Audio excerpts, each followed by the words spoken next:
Kesubos Daf Vav. The Gemara brings an example of Mesiach Lefi Tumo, a man telling others a childhood incident, such as a father assuming his child became tummy and cheder, stopped on the way home to immerse him in a mikveh so he could eat truma that evening. Children were becheskas tameh because they played where there were dead shratzim.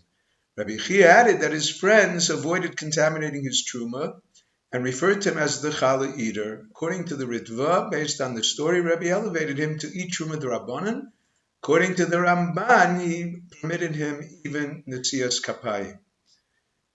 According to Shimon ben Elazar, Ma'aser Rishon is a chazaka likuna. He explained the verse allocating Ma'aser Rishon, ve'el halavim tidaber, as referring to Kohanim as well. Although both Kohanim and Levim are entitled to Ma'aser Rishon, this brisa that states it is a chazaka likuna refers to times after Ezra's decree forbidding Levim Ma'aser Rishon for not leaving Bavel to settle in Eretz Yisrael. Question: even after Ezra's decree, it was permissible to give Ma'aser Rishon to a Levite if no Kohen was available. The answer: the Brisa's case is concerning one whose father is presumed to be a Kohen, and the son was rumored to be a Chalal. When he received Ma'aser Rishon at the granaries, it could not be assumed he was a Levite or a Chalal. He could not be a Levite because his father was a Kohen. He could not be a Chalal because he could not receive it at the granaries.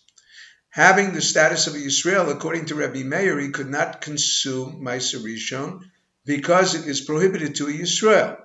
Even according to the opinion that it is permitted to a Yisrael, it is only with the Kohen or Levite's permission.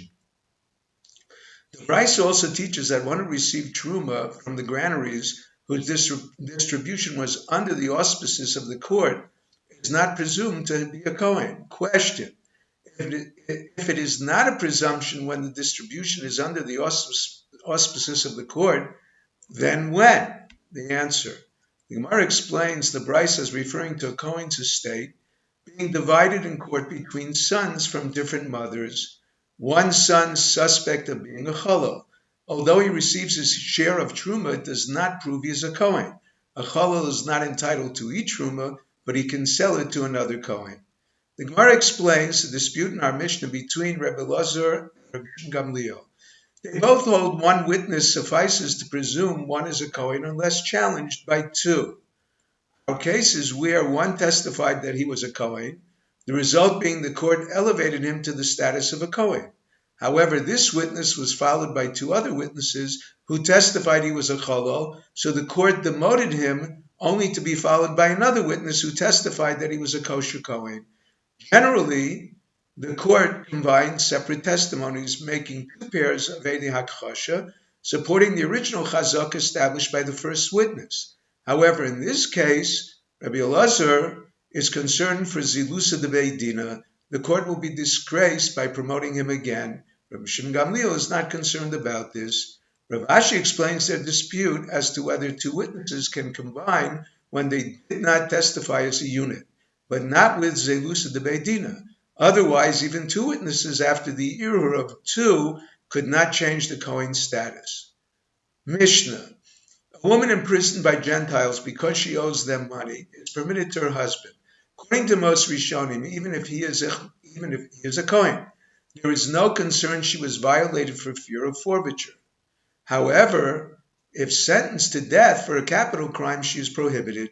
Some Rishonim explain, even if he is a Yisrael, the concern is she may have submitted herself willfully, either exhausted being molested constantly, or hopeful that if she submits willfully, they will release her.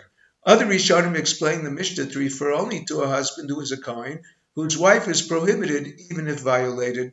A Jewish woman is not suspect of willful submission. Rav Shmuel bar Yitzchak explained the distinction between a monetary matter and a capital crime only when Jews ruled the Gentiles. It was then they feared forfeiture. However, if the Gentiles ruled the Jews, she would be prohibited to her husband even for a money matter.